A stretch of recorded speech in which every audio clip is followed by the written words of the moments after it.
Salam sejahtera untuk kita semua.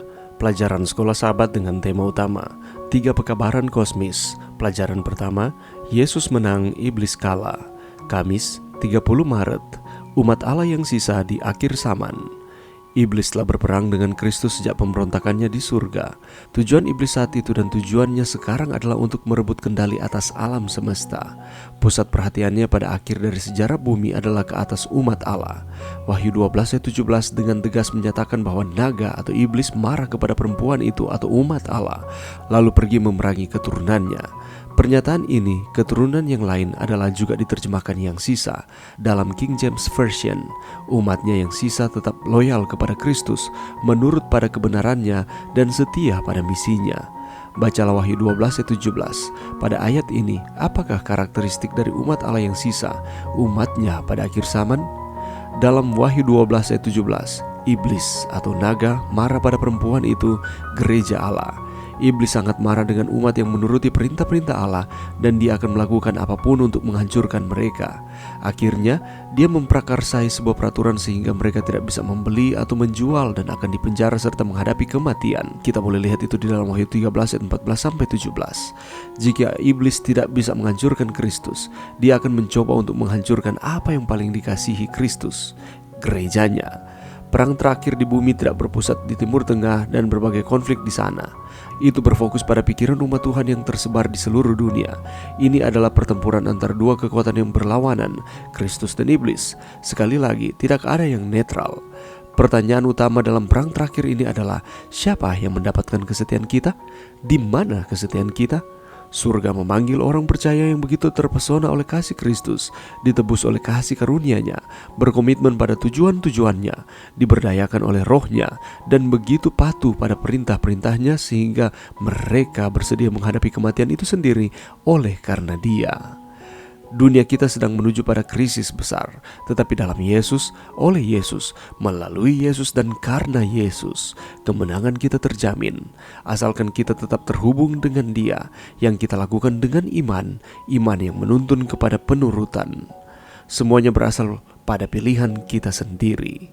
Bagaimanakah Anda melihat kenyataan Wahyu 12 ayat 17 dimainkan dalam kehidupan Anda sendiri, dalam pengalaman kehidupan Kristen Anda?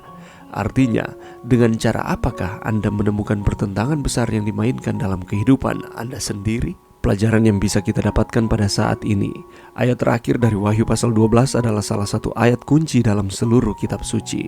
Naga atau iblis marah kepada umat Allah yang sisa, yang setia, dan mengadakan peperangan melalui pergerakan zaman akhir ini. Dan ciri-ciri dari umat yang sisa yang dituliskan di dalam Wahyu 12 ayat 17 adalah, yang pertama, yang menuruti hukum-hukum Allah, dan yang kedua, memiliki kesaksian Yesus Kristus. Dalam Wahyu 13, iblis memanggil dua sekutunya untuk membantu dia dalam perang terakhir di bumi. Sekutu-sekutu itu digambarkan sebagai binatang dari dalam laut dan binatang dari dalam bumi, juga dikenal nabi palsu. Jadi ada persatuan rangkap tiga ini. Yang pertama adalah naga, yang kedua adalah binatang dari dalam laut, dan yang ketiga adalah binatang dari dalam bumi. Dan iblis akan mengadakan peperangan terhadap umat Allah yang sisa. Ketiga rangkap ini bekerja sama untuk memusnahkan umat Allah yang sisa ini. Istilah sisa digunakan di seluruh kitab suci untuk menggambarkan umat Allah yang setia. Perjanjian Lama menggunakan kata umat sisa atau kata turunannya sedikitnya dalam 3 cara. Pertama, terdapat konsep pemeliharaan. Anggota keluarga Yakub dipelihara dari kelaparan yang hebat melalui campur tangan Yusuf. Kejadian 45 ayat 7 berbicara mengenai anggota keluarga Yakub ini sebagai keturunan Yakub atau secara harfiah sebagai yang sisa. Penekanannya di sini adalah pada fakta bahwa keturunan Yakub terpelihara. Hal yang sama, umat Allah yang sisa akhir zaman dipelihara dari serangan naga dan sekutu-sekutunya, binatang dan nabi palsu. Dalam cara yang sama, Allah mengutus Yusuf ke Mesir untuk menjamin kelanjutan keturunanmu di bumi dan untuk memelihara hidupmu. Allah mengutus umatnya yang sisa di akhir zaman lebih dulu sebelum kedatangannya untuk mengamarkan dunia, dan yang kedua menyelamatkan banyak orang dari kehancuran yang segera terjadi oleh 7 malapetaka terakhir. Kedua, dalam 1 Raja-Raja 19:14-18 kata umat sisa digunakan untuk menyatakan yang masih tertinggal. Elia berseru kepada Tuhan, "Hanya aku sendirilah yang masih tertinggal." Dan Allah menjawab, aku akan meninggalkan 7.000 orang Israel, yakni semua orang yang tidak sujud menyembah Baal. Di sini kata umat sisa menyatakan gagasan dari mereka yang masih tetap setia dan tidak menyerah kepada lingkungan rusak dari penyembahan palsu. Ketiga, dalam beberapa contoh di Perjanjian Lama, kata umat sisa digunakan untuk menyatakan mereka yang luput dari penawanan Babel.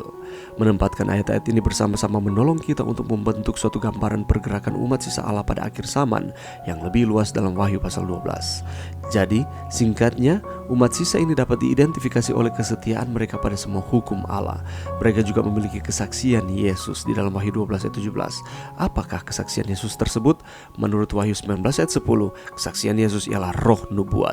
Sebagai tambahan kepada manifestasi dari karunia nubuat di tengah-tengah mereka, umat yang sisa diidentifikasi sebagai mereka yang dipelihara oleh Allah karena kesetiaan kepadanya, yang luput dari rusaknya dunia ini, dan yang melalui penyerahan diri mereka kepada Kristus dan penurutan mereka kepada firman-Nya dibebaskan dari pengajaran palsu Babel spiritual. Apakah kita termasuk di dalam umat yang sisa?